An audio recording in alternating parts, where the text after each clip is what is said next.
Heavy is the head that has to manage all of this. Hey everyone, welcome back to my channel. We're now incentivized to buy what we already buy. Fumbling through college had me building. I also got some done on the other side. And that was right around, I would say, May maybe, right before renewing the lease for this property. Welcome to the channel, Martha. Thank you for having me here. Oh, I was going to say, I am getting up in their names, I'll tell you what. Bills paid by other people, life was never this good. I had to step back, knowing that it's... Hey everyone, welcome back to the channel. I'm super excited to be back. Super excited to be posting consistently. I had a ton of subscribers telling me I'm not posting consistently enough. So this is for you. I'm going to try and be a lot more consistent. I used to post every single day at 8 a.m. daily, and that's exactly the standard that I'm glad to be held to. And guess what? I'm going to continue to try and keep it going. So today we're going to talk about how to measure wealth, because that is very important. You need to know what your net worth is. You need to know how to measure your own wealth. So my little brother sent me a video not too long ago on a 29-year-old who had roughly, I would say, about $600,000 in net worth, all in his 401k, which is great, but there's so many other vehicles that can help you to get your net worth to where you want it to be, or where just so that you have an idea of what your net worth is. So the first thing that I'm gonna let you know is that we have hard assets and we have liquid assets. And a lot of these assets are gonna come with taxes, penalties, different types of fees in order to get certain things done and moving. So for example, if you have stocks in the stock market, there's a thing called capital gains if you buy a stock and you sell it within the first year, right? So that's essentially a fee that you're going to pay for withdrawing your money early, essentially within a year's time, right? Because the businesses didn't necessarily get to profit too much from you. You're taking your profits and you're unloading the stock. Now, the great thing about stocks is that if you hold it longer than a year, the tax rate is so much cheaper than active income. And this is why I talk about passive income so much, because passive income is going to pay you so much more, and you're going to pay less taxes on it, right? So for the first $48,000 in the stock market, you're essentially not paying any taxes as long as you stay clear of capital gains, right? Now, another thing that I want to address is real estate. Real estate is a hard asset. In order to sell this, is going to take you at least 30 days unless somebody's paying with cash in hand. And even then, it's still going to take you a couple of days to close the deal, right? A hard asset like that is a little more difficult to move. It's harder to move. And that's why it's called a hard asset, right? It's tangible. You can feel it. You can touch it. That's why a lot of people do like real estate. But personally, I don't think it does as much as what the stock market can do, and for less headache.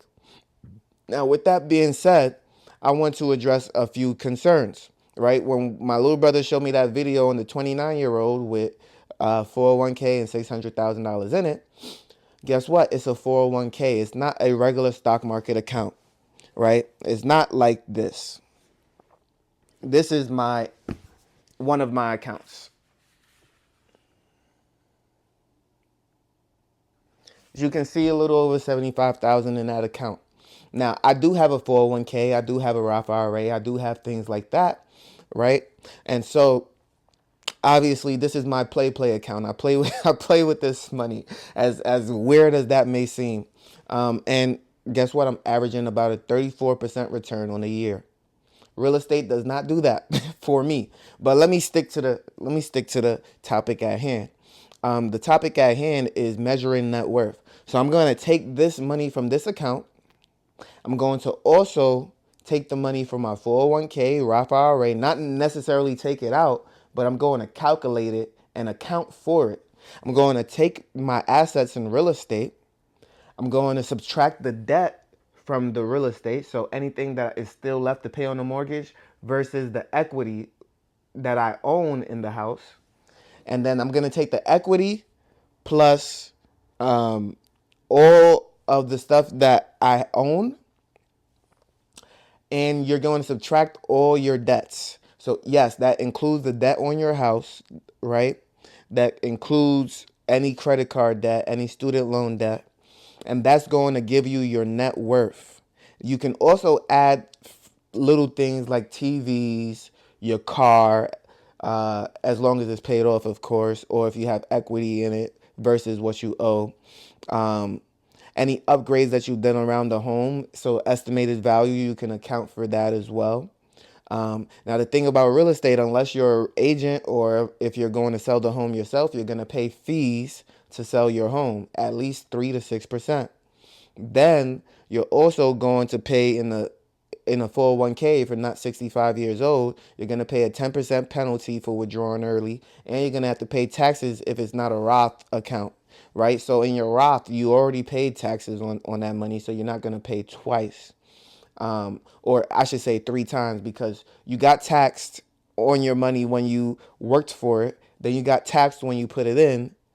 At least you're not going to get a third tax when you take it out as a Roth account. All you'll do is face that 10% penalty. And so this penalty is to deter you from taking money out of your 401ks and Roth IRAs. It makes sense, but it also feels like it's a dummy-proof system. It's basically telling people you're not smart enough to manage your own money, so we're going to give you a penalty for withdrawing early because you don't know what's good for you, right? It's a way to deter people from not taking out their money. But what I've seen, at least in my community, is that people don't give a flying F about that 10% penalty. If they want that new car, they're going to forego their financial freedom and they're going to go ahead and buy that new car. And so sometimes there are penalties in place to stop people from spending money, and it does not help. It only makes them poorer. But at the end of the day, they would have consumed all of that money anyway. And so I don't feel bad for them, because people who are always consuming money, they're only going to end up in more debt the more money they have. And so it's honestly better to make less money while you're consuming, and then more money when you start to have an understanding of how to consume properly and invest and save as well.